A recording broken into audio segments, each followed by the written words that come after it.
Hello guys and welcome to only IAS. और आज की इस वीडियो हम डिस्कस करने वाले हैं importance of previous year questions for UPSC 2023। But ये वीडियो उन सभी के लिए भी यूज़फुल होगी जिन्हें आज तक यूपीएससी प्रीवियस ईयर क्वेश्चंस की इंपॉर्टेंस नहीं पता है। सो इस वीडियो को एंड तक ज़रूर देखिएगा और याद रखिएगा एक चीज़ कि जो प्रीवियस ईयर क्वेश्चंस हैं वो सिर्फ और सिर्फ यूपीएससी क्लियर करने में हेल्प नहीं करते हैं। एक्चुअली प्रीवियस ईयर क्वेश्चंस हर एग्ज़ाम के लिए उनका बेस सेट करते हैं, भले ही वो जेई हो चाहे नीट हो। उसी प्रकार से प्रीवियस ईयर क्वेश्चन यूपीएससी के लिए इंपॉर्टेंट होते हैं अगर आपको यूपीएससी सीएससी क्लियर करना हो तो। ठीक है, नहीं करना तो कोई बात ही नहीं है, बट क्लियर करना हो तो आप इनके बिना तो यूपीएससी सीएससी क्लियर नहीं कर सकते हैं। आई कैन गारंटी यू, अगर आप स्पेक्ट्रम नहीं पढ़ेंगे, उसके अलावा कोई और बुक पढ़ेंगे तो आपका क्लियर हो जाएगा। बट अगर आप प्रीवियस ईयर क्वेश्चंस नहीं पढ़ते हैं और स्पेक्ट्रम के साथ अगर आप बिपिन चंद्र भी पढ़ लें फिर भी आपका क्लियर नहीं होगा। Because I will tell you how UPSC previous year questions are important for clearing the examination.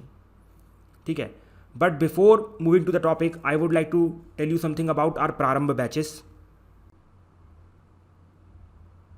Guys, अगर आप लोग प्रिपेयर कर रहे हैं यूपीएससी 2023 के लिए, so this is the best course for all of you because here you will get NCERT lectures. तो आपकी फाउंडेशन स्ट्रांग होगी, उसके बाद you will get separate pre and mains lecture, उसके बाद you will get CSAT lectures. इसके बाद कुछ इंपॉर्टेंट टॉपिक्स होते हैं यूपीएससी के लिए, उनके लेक्चर्स भी आपको प्रोवाइड किए जाएंगे। There will be weekly current affairs classes, 15 months current affairs lecture at the end. इसके साथ ही साथ you will get some study material 21 books at your door step. There will be separate test series. That means it is the course which you will need to clear the examination. So now finally come back to our topic, that is importance of previous year questions. देखिए, previous year questions की importance हम 4 headings में पढ़ने वाले हैं। सबसे पहले है सिलेबस कन्फाइनमेंट, फिर वेटेज, फिर टफनेस लेवल और finally confidence building. So let's start with the syllabus confinement. अब देखिए, आपको आपकी स्क्रीन के ऊपर यूपीएससी प्रीलिम्स का सिलेबस दिखाई दे रहा होगा। ठीक है, अब देखिए सिलेबस देखिए कितना छोटा है। General science, current events of national and international importance, history of India and Indian national movement. So just let's take this topic only, history of India and Indian national movement, because I think ये तो सबने पढ़ लिया होगा या फिर process में होंगे या फिर थोड़ा बहुत तो पता ही होगा। So let's take history of India and Indian national movement. So अब आप बताइए, अगर आपने प्रीवियस ईयर क्वेश्चंस नहीं देखे हैं तो आप कैसे पता लगाएंगे कि इसमें क्या इंपॉर्टेंट है क्या इंपॉर्टेंट नहीं है? तो आपका सिंपल आंसर होगा, सर बुक्स है ना। तो मैं पूछूंगा कौन सी book? So I will say, you will say कि it is spectrum. I will tell okay fine spectrum. ठीक है, तो स्पेक्ट्रम सब कन्फाइन कर देगा, मतलब हर चीज़ कवर हो जाएगी।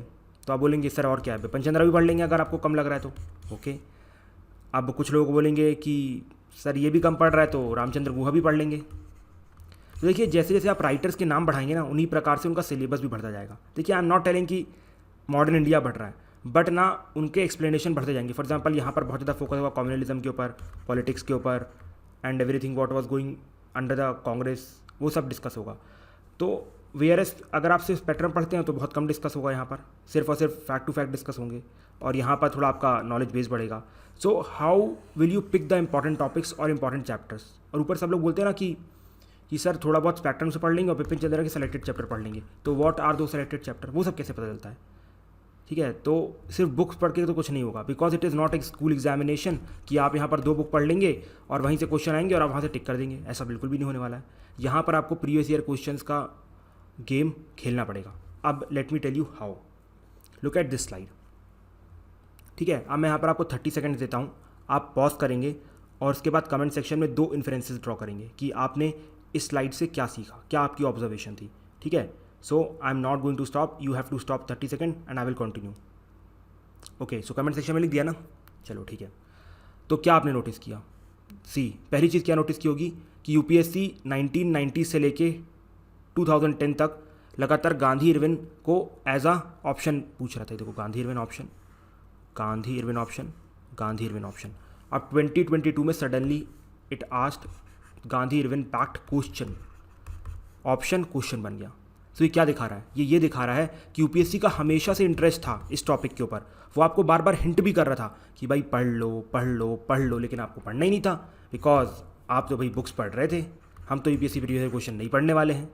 ठीक है, तो यहाँ पर ये दिखाई दे रहा है, हमारी ये ऑब्जर्वेशन है कि जो यूपीएससी ऑप्शंस पूछ रहा है वो एक्चुअली में इंपॉर्टेंट टॉपिक है अपने आप में। वो लोग समझ नहीं पाते। कभी ना कभी यूपीएससी उसको एज अ क्वेश्चन पूछेगा।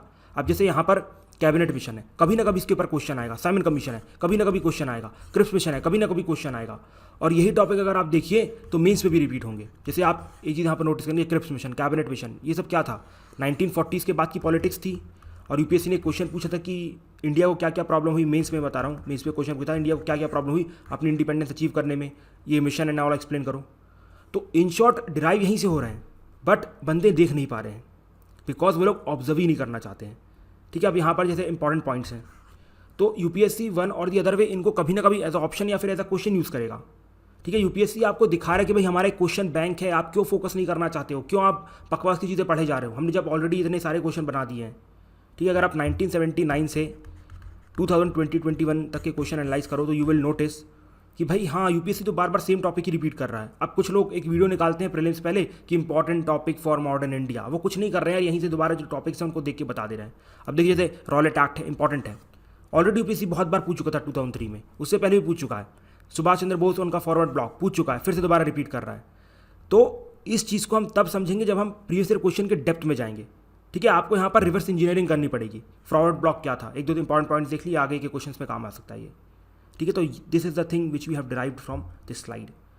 तो आपको ये हर एक टॉपिक के लिए करना है। ओके, और साथ ही साथ यहाँ पर आपका लेवल भी क्लियर हो जाएगा कि भाई यूपीएससी किस लेवल तक क्वेश्चन पूछ रहा है, वो तो उसके बारे में डिस्कस करेंगे, don't worry. But I think this is the thing which you are getting कि क्या हमें स्लाइड से यहाँ पर मिल रहा है। ठीक है, अब दूसरी स्लाइड देखो। अब फिर से आप 30 सेकंड के लिए पॉज करेंगे और कमेंट सेक्शन में अपनी इन्फ्रेंसेस ड्रॉ करेंगे। I am not going to pause, I will continue. ठीक है, तो लिख लिया ना? चलो अब बताओ कि यहाँ पर क्या आपने ऑब्जर्व किया कि यहाँ पर आप बोलोगे सर यहाँ पर भी home rule league as option है, ऑप्शन है, ऑप्शन है, और फ्यूचर में कभी ना कभी क्वेश्चन आ जाएगा। नहीं, वो तो है, वो तो मैंने बता दिया। कुछ नया बताओ। देखो, नया ये है कि यूपीएससी अब लगभग अपने टॉपिक से एग्जॉस्ट कर चुका है। ठीक है, जैसे फॉर होम रूल लीग, फिर हमारा जैसे गांधी इरविन पैक्ट हो गया, ये सब यूपीएससी एग्जॉस्ट कर चुका है। अब आप बोलोगे सर अभी तो आप बोल रहे थे कि वही रिपीट हो रहा है, आप कैसे बोल रहे एग्जॉस्ट कर चुका? देखो, मैं बोल रहा हूँ एग्जॉस्ट हो चुका है, बट यूपीएससी फिर भी वही क्वेश्चन पूछ रहा है, फिर भी वही क्वेश्चन पूछ रहा है। देखो, ऐसे ऑलरेडी 1998 से होम रूल लीग के ऊपर क्वेश्चन आ रहा था, फिर जैसे यूपीएससी ने all India home rule league के ऊपर क्वेश्चन पूछा। ठीक है, लेकिन अब एक चीज़ हो रही है कि UPSC is expanding its arms. मतलब ना, अब जैसे होम रूल लीग से रिलेटेड कुछ चीज़ें उनको भी पूछ रहा है। For example Annie Besant, she is related to home rule league, UPSC पूछ रहा है। Swarajya Sabha, kind of name of home rule league but related to home rule league, फिर से पूछ रहा है। Swadeshi and boycott, it is actually partition of Bengal. ठीक है, यहाँ पर ये आंसर नहीं है। ठीक है, कंफ्यूज मत होना, आंसर नहीं है। So I am just telling कि UPSC is expanding its arm, जैसे कि यहाँ पर होम रूल लीग, गांधी का rival, related to something that. ठीक है, तो यूपीएससी शोइंग कि हम भैया अगर एक्सपेंड भी करेंगे ना तो इन्हीं टॉपिक्स के आजू बाजू एक्सपेंड करेंगे। तो आप ये नहीं कि अपने टॉपिक्स ही चेंज कर दो कि अब आप होम रूल लीग की तरह कुछ और पढ़ रहे हो। नहीं, आप होम रूल लीग से रिलेटेड कुछ नई चीज़ें पढ़ो, उसी को कहीं और से गेन करने की कोशिश करो। हम एक्सपेंड कर रहे हैं, लेकिन हम अपने बेस के अंदर ही एक्सपेंड करेंगे। जो लोग बोलते हैं ना यूपीएससी लाइक कहीं से भी क्वेश्चन पूछ लेता, नहीं यार, यूपीएससी उसी से रिलेटेड क्वेश्चन पूछेगा। यहाँ पर अगर यूपीएससी चाहता एनी बेसेंट की जगह कुछ और भी पूछ सकता था। Why UPSC asked actually Annie Besant? Because home rule से रिलेटेड था, उसका इंपॉर्टेंट टॉपिक था, उससे आसपास ही पूछ रहा है। सेम होम रूल के आसपास ही स्वराज्य सभा आ रही है, मतलब एक्चुअली इसी का नाम है, तो वहाँ से पूछ रहा है ना। So you have to observe these things. बस मैंने यहाँ पर देखिए 2 टॉपिक से इतना कुछ आपको सिखा दिया, तो आप सोचिए खुद जब इतने सारे क्वेश्चन एनालाइज करेंगे तो आप कितना नहीं सीखेंगे।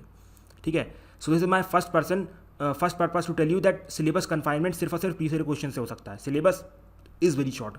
ठीक है, और कोचिंग वाले तो आप जानते हैं सब कुछ करवा देते हैं, बट आप जानते हैं कि आपकी दिमाग की लिमिटेड कैपेसिटी है। देखो यार, उनको आपने पैसे दिए हैं, उनका काम है हर चीज़ कवर करवाना, नो डाउट, बट आपकी दिमाग की भी कैपेसिटी है ना। एक लिमिट तक चीज़ें अंदर जाएंगी, उसके बाद तो नहीं जाएंगी, उसके बाद तो भाई अनप्रोडक्टिविटी चालू हो जाएगी। तो उसके लिए सब करना ज़रूरी है। अगर आप सोचिए, आप खुद सोचिए, अगर आप सिंपल बुक रीड करे जा रहे हैं, स्पेक्ट्रम, तो कभी आपने इस बार फोकस किया कि नहीं होम रूल ज़्यादा आता है, इसलिए टॉपिक ज़्यादा आते हैं? अगर फोकस करें तो आपको ऑलरेडी टाइम बच जाता ना, कम पेजेस पढ़ने पड़ते। सो this is the first importance of reading previous year questions. अब आते हैं दूसरी इंपॉर्टेंस में, दैट इज़ द वेटेज। ठीक है, कि यहाँ पर ना आपको स्ट्रैटेजी बनाने में बड़ी हेल्प मिलती है। जैसे आप एक चीज़ नोटिस करेंगे, ये देखो 2013 से लेके 2015 तक ये है ज्योग्राफी का डिस्ट्रीब्यूशन, और 2013 से लेके 2015 तक this is the distribution of economics. ठीक है, अब देखो उस टाइम पे लगभग मोर और लेस इक्वलेंट क्वेश्चन आते थे, बस इसको अगर छोड़ दो तो लगभग वही 18, 10, 12, 14 इस टाइप के क्वेश्चन आ रहे थे। जिससे पहले आप देखोगे सेम रेशियो चल रहा था इकोनॉमी और ज्योग्राफी के बीच में। लेकिन अब देखो, इसके बाद से अगर आप ट्रेंड देखो, ये वाला ट्रेंड देखो और ये वाला ट्रेंड देखो, क्वेश्चन लगभग 2 गुना 3 गुना बढ़ गए। तो ये क्या सिग्निफाई करता है? ये सिग्निफाई करता है कि भाई आपको जो एक्स्ट्रा फोकस आप पहले ज्योग्राफी में दिया करते थे, पहले देखो अगर यहाँ पर आप 2013-14 के स्टूडेंट होते तो आप इकोनॉमिक्स को जितना टाइम देते उतना ही ज्योग्राफी को देते, बिकॉज क्वेश्चन लगभग इक्वलेंट आ रहे थे। लेकिन अब देखो ना, क्वेश्चन यहाँ पर सिंगल डिजिट में हो गए, यहाँ पर डबल डिजिट में पहुँच गए।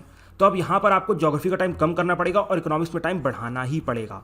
This is called as right strategy. अगर आप ये वेटेज नहीं देखोगे प्रीवियस क्वेश्चन की तो आप ये डिसाइफर नहीं कर पाओगे। जैसे फॉर एग्जाम्पल अगर कोई 13-14 का स्टूडेंट है, वो आपको बोल रहा है कि नहीं यार ज्योग्राफी इंपॉर्टेंट है, पढ़ लो बिकॉज क्वेश्चन आते हैं, बट भैया उस बंदे ने देखा ही नहीं कि ज्योग्राफी का इंपॉर्टेंस कम हो चुका है, अब इकोनॉमिक्स का बढ़ चुका है, तो मैं ज्योग्राफी में कम फोकस करती हूँ, इकोनॉमिक्स में ज़्यादा दूंगा। अगर आप मुझसे बोलो कि सर मैं खुल्लर पढ़ना चाहता हूँ ज्योग्राफी के लिए, I will say you are fool यार, because UPSC is not asking question about these not many question. इसकी जगह आप श्री राम के साथ कोई और बुक सब्स्टिट्यूट कर लो तो वो काम कर सकती है, ठीक है, अगर आपको कॉन्सेप्ट समझ में नहीं आ रहा तो। सो this is the right strategy. तो ये अगर आप जब तक ट्रेंड नहीं देखो ना वेटेज का, समझ में नहीं आएगा। उसी प्रकार से UPSC is also known for playing that trap policy, that is not China's debt trap, it is UPSC's debt trap, ठीक है।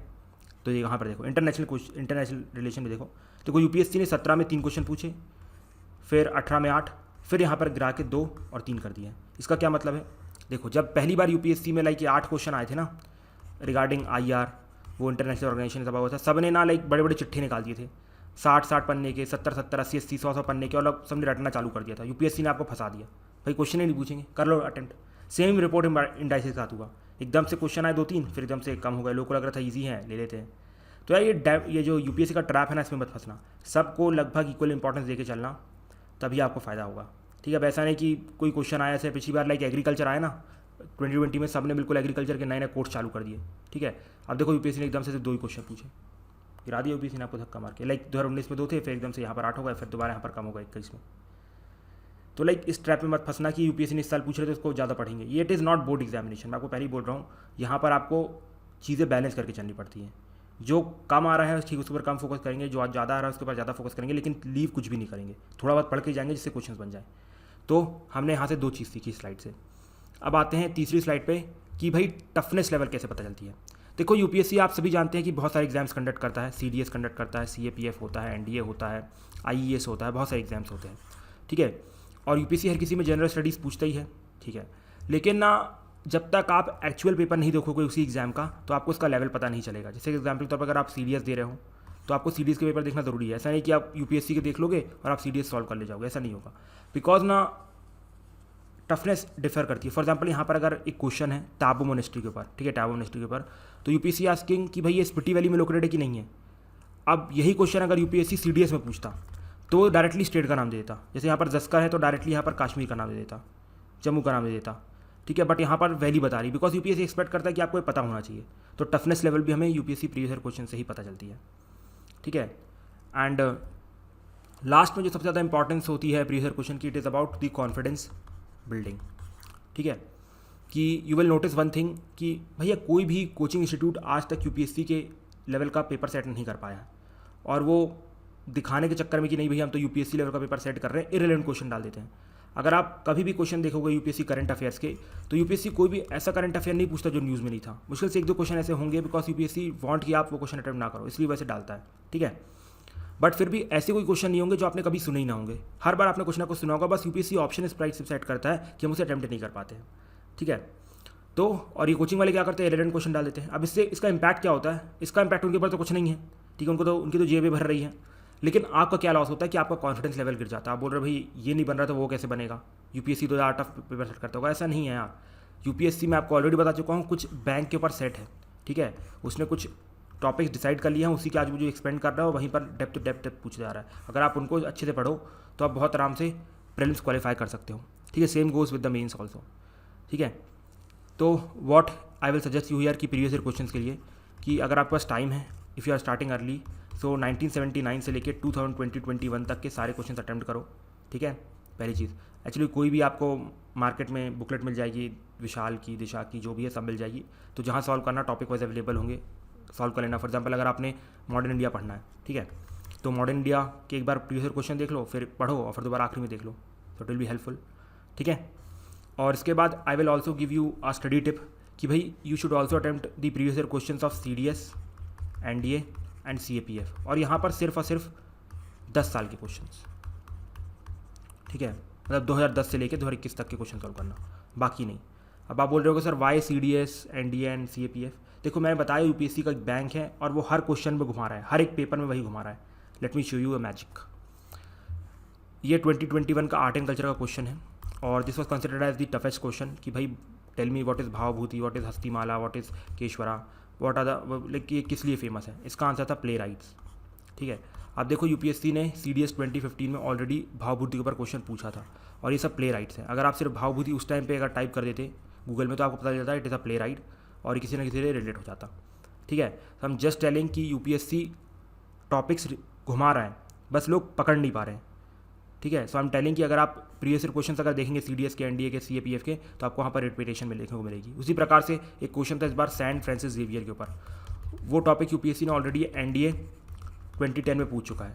तो देखिए अगर आप एक बुक पढ़ने के बाद प्रीवियस ईयर क्वेश्चन सॉल्व करते हैं CSC के और NDA CDS इन सब के, तो इसका फ़ायदा ये होगा आपको कोई दूसरी बुक नहीं पढ़नी पड़ेगी और जो भी एक्स्ट्रा क्वेश्चंस हैं वो आपको यहीं पर मिल जाएंगे। ठीक है, उसी प्रकार से देखो ये world economic that is global competence report है, ये भी ऑलरेडी UPSC CDS में पूछ चुका है, CAPF में पूछ चुका है और CSC में भी पूछ चुका है 2019 के आसपास आई थिंक, है हाँ। सो this is the importance of previous year questions. Okay, तो आई थिंक अब आपको यहाँ पर एक नया पर्सपेक्टिव मिला होगा। सो आपके जो भी रिव्यू है regarding the perspective do write in the comment section and do tell कि और क्या टॉपिक पे आपको वीडियो चाहिए। एंड आपको अगर कुछ नेगेटिव रिव्यू देना तो आप वो भी दे सकते हैं, like about my speed and all those things. So I am improving it. देखिए एक्चुअली होता क्या ना स्पीड के बारे में कि like early stage I use to speak very fast. ठीक है, तो लोग बोलते थे कि सर रेलगाड़ी छूट रही है क्या, and now have started speaking very slow, तो पीपल आर टेलिंग कि I have to watch in 2x 1.5x। ठीक है, तो देखिए हर किसी को कुछ ना कुछ प्रॉब्लम होती है। So I if it can be adjusted so why to comment. ठीक है, बट स्टिल आपने कमेंट की it's great thing. So I am coming back to my pace which was in earlier stages. ठीक है, so I hope you must have enjoyed the video. So with this, I conclude today's video and we are going to meet in the next video with some more stuff. Till that time, thank you and have a nice day and Jai Hind.